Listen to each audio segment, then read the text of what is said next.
So our next goal is to take our build folder that we have in our client application, and we're actually going to serve the contents of this from our API folder. And what we'll have inside here, we'll create a www root folder, and that's going to be responsible for serving our static content from the API server.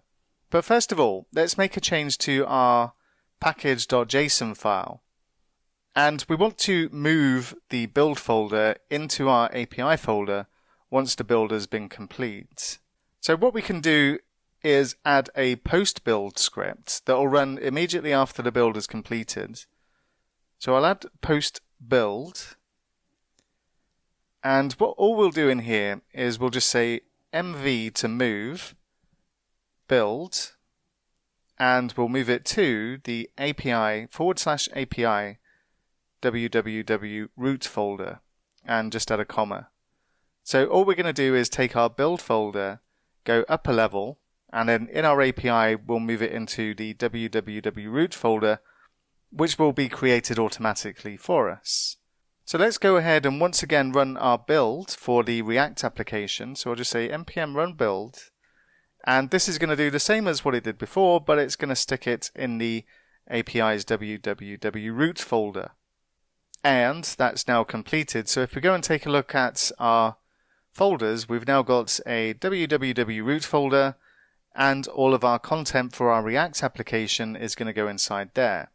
And we've got quite a few changes, and we don't need our build folder to be sent up to our source control because this is something we can recreate anytime. So I'm just going to make a change to the git ignore file, and I'm just going to add www root to not include those particular files as well. So what we want to do is be able to actually serve this content from our API server. And our API server is not at this moment in time set up to do this, and we'll need to make a few configuration changes here.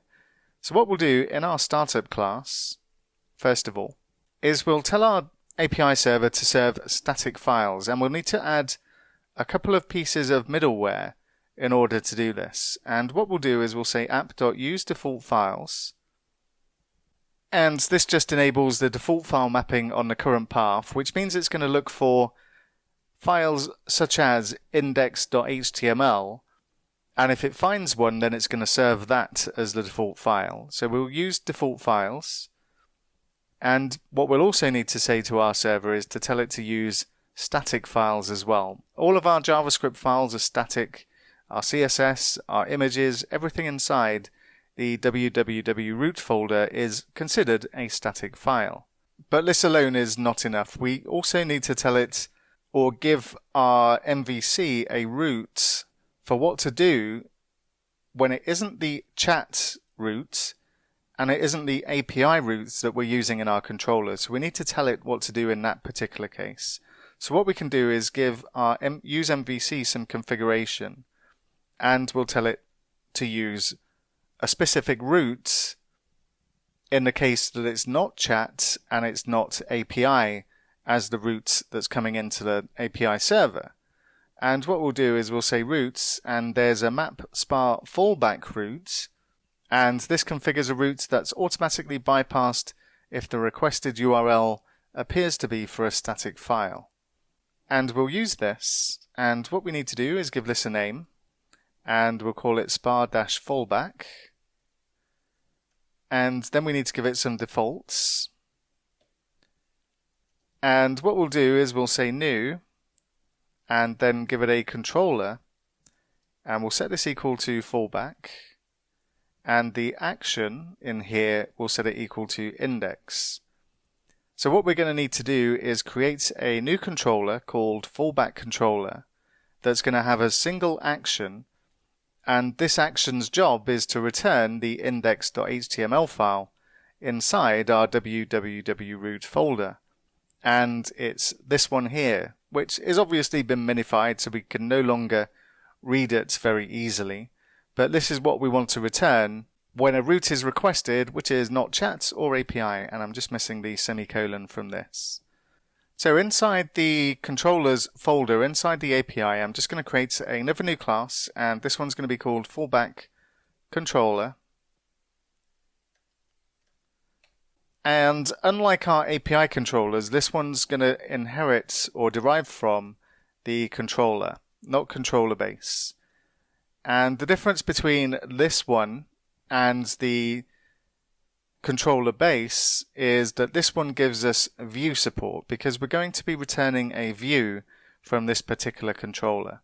And our view is purely that index.html page. So in here, what we want to do is we're going to create a public iAction result called index. And this has one job, and this is to return a physical file. And we'll give it the path, and we'll need to bring in system.io, and we'll say combine, and then directory.getCurrentDirectory, and then we give it the path, and it's going to be www.root, and comma, and then the index.html. And then we just need to give it a type, which is going to be text/HTML.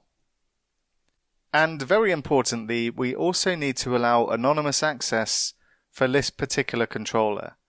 Otherwise, we're going to have problems simply requesting our index.html file, and we always want to make this one enabled, or enabled for anonymous access. So let's also add the allow anonymous attribute to this particular controller, and just bring in Microsoft ASP.NET Core authorization.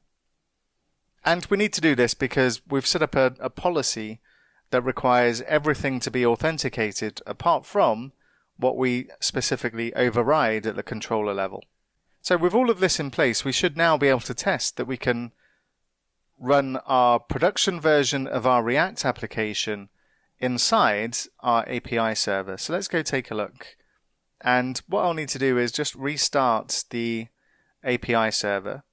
And we'll still keep running this one in development mode for now, but our React application, our client application, will be running in production mode. So let's do a .NET Watch run. So what we should be able to do now is simply browse to localhost 5000, and then our API server should return our React application. So let's go take a look. And what we can do is I can swap the 3000 activities for localhost 5000, and we see our client application. I should be able to log in just with the same username and password. Obviously, we're still hitting the same API and database. And we can see our client application now being served from our API server, and everything should still work as it did before, albeit very quickly. And we can cancel attendance, join an activity. Should be able to add our chat comments to an event as well, and that still works. So far so good. And we can now serve our React application from our API server. Our next task is to focus on our .NET application. And what we're going to do next is take a look at our database provider and see how we can swap this for either a MySQL server or a SQL server. And we'll take a look at that next.